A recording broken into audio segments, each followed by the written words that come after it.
السلام علیکم ورحمۃ اللہ وبرکاتہ۔ بسم اللہ الرحمن الرحیم۔ شہر رمضان الذی انزل فیہ القرآن ھدی للناس وبینات من الھدی والفرقان۔ وقال اللہ تعالی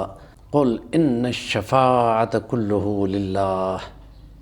صدق اللہ العظیم۔ رب اشرح لی صدری ویسر لی امری واحلل عقدۃ من لسانی یفقہوا قولی۔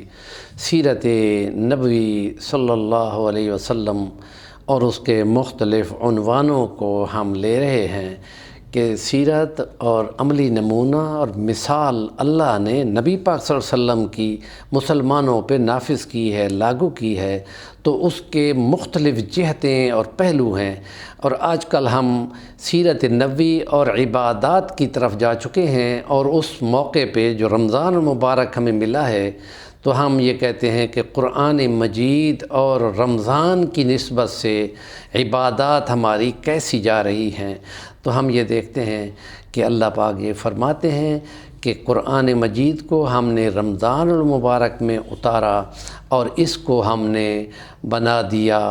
فرق کرنے والا حق اور باطل کا، والفرقان، اور فرقان کی تشریح میں مختلف اقوال ہیں تابعین، سابق صحابہ کرام کے، تابعین کے، اور ان میں ایک یہ ہے کہ اس میں بدلہ ملے گا قیامت کے دن جنت ایمان والوں کو اور جہنم کافروں کو، یہ فرق کر دے گا یہ قرآن۔ تو اس کے حاملین جب وہ اس پہ عمل کرتے ہیں تو عبادات اختیار کرتے ہیں، جس میں ایک روزہ بھی ہے۔ اور حضرت عبداللہ ابن عمر رضی اللہ عنہما کی روایت مستدرک حاکم اور امام احمد بن حنبل میں موجود ہے کہ رمضان المبارک کے روزے شفاعت کریں گے،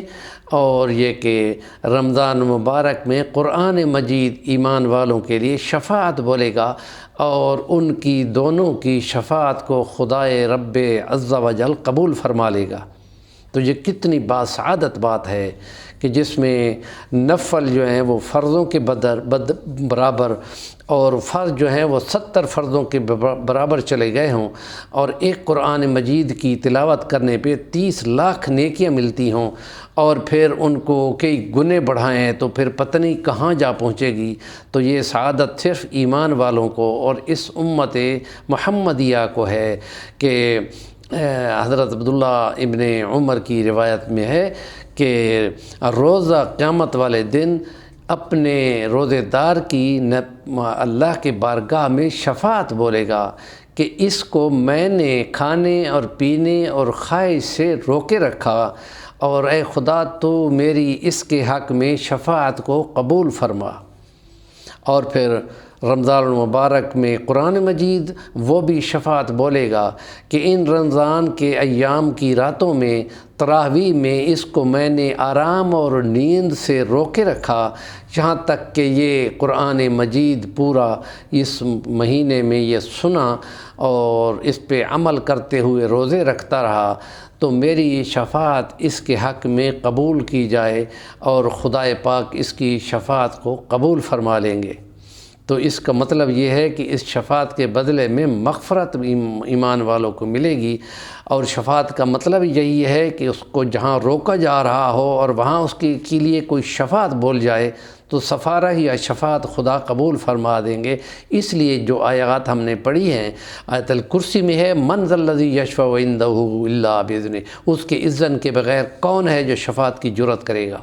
اور دوسری آیت میں فرمایا قل ان الشفاعۃ کلہ للہ، کہہ دو اے پیغمبر ساری شفاعت اور سفارش تو ہے ہی اللہ کی اپنی۔ تو خدائے رب کائنات یہ روزے اور رمضان کو بندے کی شفاعت پر کھڑا کرے گا اور پھر قبول فرمائے گا۔ ایک اور حدیث مبارکہ میں ہے کہ سورۃ تبارک الذی جو 29ویں پارے کے شروع میں ہے کہ وہ بندے کے حق میں شفاعت بولے گی، اور اس وقت تک جھگڑتی رہے گی جب تک کہ وہ اپنے اس قاری قرآن، قاری سورۃ تبارک کی بخشش نہیں کرا لیتی۔ اور یہ الفاظ بھی ہیں کہ اس کا یہ مطالبہ ہوگا کہ یا مجھے قرآن سے نکال یا میرے قاری کی بخشش فرما، اور خدا پاک یہ فرمائیں گے کہ میں تمہیں قرآن میں سے کیسے نکالوں، چلو میں تمہاری شفاعت کو قبول کرتا ہوں۔ اور تو یہ جیسے بچہ اپنی ماں کی قمیض کی چوک کو، پچھلی والی چوک جو ہوتی ہے قمیض کی، اس کو پکڑ لیتا ہے اور پکڑے رکھتا ہے، تو گویا کہ یہ صورت بھی بندے کی قمیض کو پکڑ لے گی، چوک کو، اور اس وقت تک نہیں چھوڑے گی جب تک کہ اس کی بخشش نہیں ہو جاتی۔ تو یہ تعلیمات ہیں جو ہم اس رمضان المبارک میں اپنے سامعین قارئین کو پہنچا رہے ہیں، تو اس کو آگے بھی پہنچائیں تاکہ جو سنیں اس پہ عمل کرے، اس پہ پورا ثواب ملے گا، اور اس ثواب میں کسی کے لیے بھی کمی نہیں کی جائے گی۔ ماشاءاللہ ہمارے چینل کا نام ہے صفی الوانی، ضرور سبسکرائب کریں اور بیل آئیکن کا بٹن دبا دیں تاکہ ہر مرتبہ نئی ویڈیو آپ کو ملے۔ جزاکم اللہ احسن الجزا۔